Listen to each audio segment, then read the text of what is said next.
आपने अपने bank account को ऑपरेट करने में अगर ये गलती कर दी तो बैंक आपके अकाउंट को ना सिर्फ फ्रीज कर सकते हैं, फ्रीज किया हुआ पैसा अपने पास कुछ समय तक रखने के बाद बैंक इस पैसे को आरबीआई को भी ट्रांसफर कर सकता है। Recently reserve bank of India ने बैंक अकाउंट्स के रिगार्डिंग एक बहुत ही इंपॉर्टेंट सर्कुलर जारी किया है, जिसमें कि बैंक अकाउंट्स को इनऑपरेटिव बनाने के लिए बहुत ही इंपॉर्टेंट इंस्ट्रक्शंस जारी की गई हैं। आपके बैंक अकाउंट से रिलेटेड इन सारे नियमों को डिटेल में समझेंगे और जानेंगे कि आप अपने बैंक अकाउंट को किस तरीके से चलाएं ताकि बैंक ना तो आपके अकाउंट्स को फ्रीज कर सके और ना ही उनको इनऑपरेटिव बना सके। डिटेल में बात करेंगे इन सब पॉइंट्स के बारे में। चलिए शुरू करते हैं।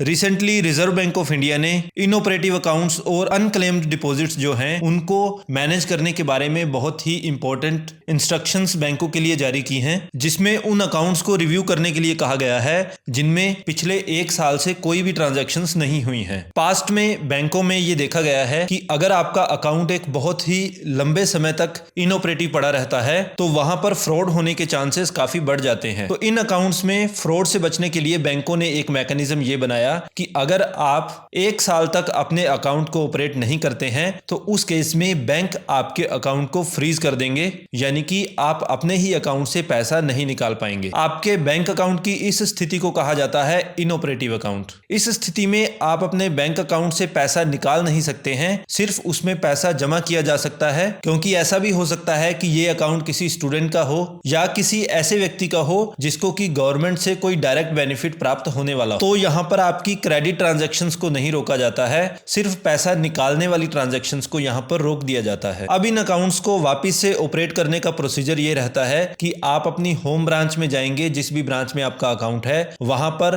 आप अपनी आइडेंटिटी प्रूफ और एड्रेस प्रूफ को सबमिट करेंगे। आप अपने अकाउंट से एक ट्रांजैक्शन करेंगे और इतना करते ही आपका अकाउंट दोबारा से ऑपरेटिव हो जाता है। ये तो प्रोसीजर रहा इनऑपरेटिव अकाउंट्स के बारे में। इसके साथ साथ अगर हम अनक्लेम्ड डिपॉजिट की भी बात करें तो वहां पर कंडीशन ये होती है कि अगर आपके बैंक अकाउंट में कोई डिपॉजिट पड़ा हुआ है और आप 10 साल तक उस अकाउंट में कोई भी ट्रांजैक्शन नहीं करते हैं तो आपके अकाउंट में जो पड़ा हुआ पैसा है उसको कहा जाएगा unclaimed deposit. Reserve bank of India ने बैंकों को ये गाइडलाइंस दे रखी हैं कि अगर कोई अनक्लेम्ड डिपॉजिट है, यानी कि किसी अकाउंट में 10 साल से पैसा पड़ा हुआ है और अकाउंट होल्डर ने उस पैसे को नहीं निकाला है, तो बैंकों की यह जिम्मेवारी है कि बैंक उस पैसे को ट्रांसफर कर देंगे depositor education and awareness fund में। इसको शॉर्ट में डेफ कहा जाता है। इस डेफ फंड में आपका पैसा चला जाता है। उसके बाद ये पैसा रहता है रिजर्व बैंक ऑफ इंडिया की कस्टडी में। अब ऐसा नहीं है कि डेफ में अगर आपका पैसा चला गया तो उसके बाद आप अपना पैसा क्लेम नहीं कर सकते हैं।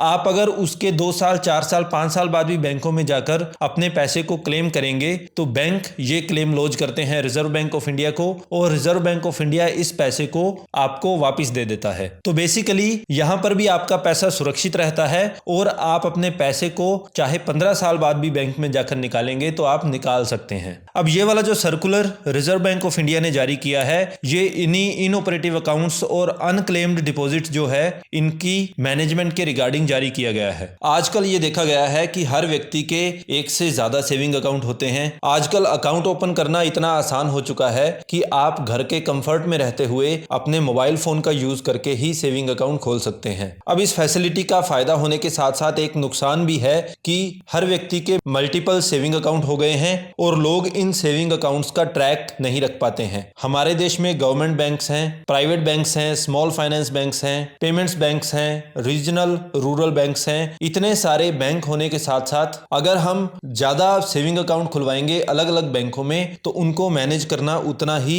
ज्यादा मुश्किल हो जाता है। अब आपने बहुत सारे सेविंग अकाउंट तो खुलवा लिए हैं अलग अलग बैंकों में। यहां पर आपके लिए ये जानना जरूरी है कि वो क्या सिचुएशंस हैं जब कोई भी बैंक आपके अकाउंट को फ्रीज कर सकता है। सबसे पहला मेजर रीजन तो यही है कि आप लंबे समय तक अगर आपके अकाउंट में कोई ट्रांजैक्शन नहीं करते हैं तो उस केस में बैंक आपका अकाउंट फ्रीज कर सकता है। यहां पर नॉर्मली ये पीरियड रहता है 12 महीनों का। 12 महीने तक अगर आप कोई भी डेबिट ट्रांजैक्शन नहीं करते हैं यानी कि पैसा नहीं निकालते हैं तो उस केस में बैंक कर देते हैं आपके अकाउंट को पार्शियल फ्रीज।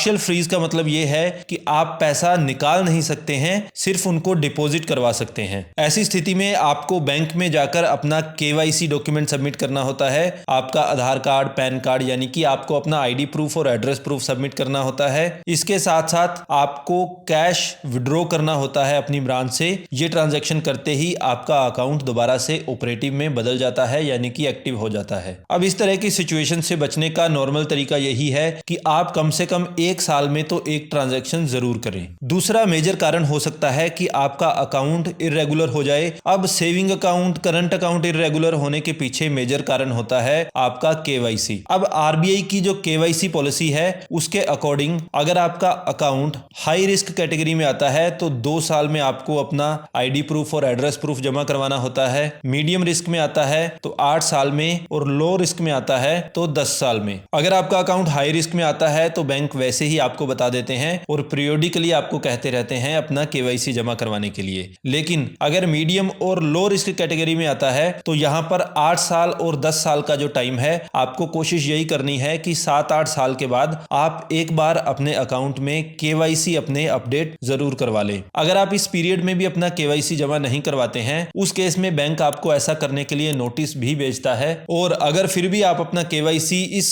टाइम फ्रेम में जमा नहीं करवा पाते हैं तो बैंक आपके अकाउंट को यहां पर कर देता है पार्शियल फ्रीज। तो फिर से इस फ्रीज को हटाने के लिए आपको वही प्रोसीजर अपनाना होता है। आपको अपना केवाईसी जमा करवाना है और केवाईसी जमा करवाते ही बैंक आपके अकाउंट को दोबारा से एक्टिव कर देता है। इसके अलावा एक मेजर कारण यह भी हो सकता है कि आपके अकाउंट में कोई सस्पिशियस ट्रांजैक्शंस हो रही हो। सस्पिशियस ट्रांजैक्शन से हमारा मतलब सिर्फ यही है कि मान लीजिए आपका सेविंग अकाउंट है और आप साल भर में हार्डली 50-60 हजार की ट्रांजैक्शंस कर रहे हैं। पिछले 8-10 साल से यही ट्रेंड आपके अकाउंट में चलता आ रहा है, लेकिन अब अचानक से आपके अकाउंट में 50-60 हजार रुपए सालाना आने की बजाय आप हर महीने 10-20 लाख या इससे भी ज्यादा ट्रांजैक्शन अगर करना शुरू कर देते हैं तो ऐसी स्थिति को बैंक मानता है सस्पिशियस। बैंकों में इनबिल्ट प्रोसीजर्स होते हैं। इवन एंटी मनी लॉन्ड्रिंग और टेरर फाइनेंसिंग को रोकने के लिए बैंकों में बहुत अच्छा मैकेनिज्म भी अपनाया जाता है। इस तरह की स्थिति आते ही बैंकों के सॉफ्टवेयर्स जो होते हैं वो तुरंत पकड़ लेते हैं कि इस अकाउंट में कोई सस्पिशियस एक्टिविटी हो रही है। ऐसी स्थिति में बैंक आपके अकाउंट को पार्शियली फ्रीज कर देते हैं या इवन फुली स्टॉप भी बैंक आपके अकाउंट को कर सकता है। और इस केस में बैंक आपसे पूछता भी है कि ये जो अनयूजुअल ट्रांजैक्शंस आप अपने अकाउंट में कर रहे हैं ये किस चीज की है, और जो भी आप जवाब देते हैं वो सारा